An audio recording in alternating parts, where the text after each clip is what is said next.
A little issue.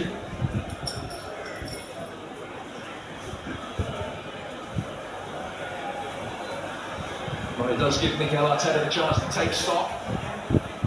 It's worth recalling that the Gunners were in the bottom half of the Premier League when Arteta took over. Finished 8th that season, and the next is Paul's turn.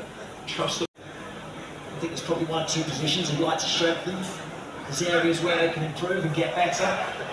And if they're going to catch Man City and overtake Man City, then they're going to have to do that, because we know how good they've been over the last few seasons.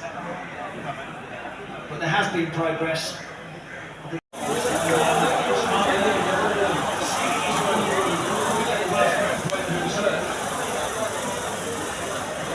Feel my hand. Check my hand. Yeah.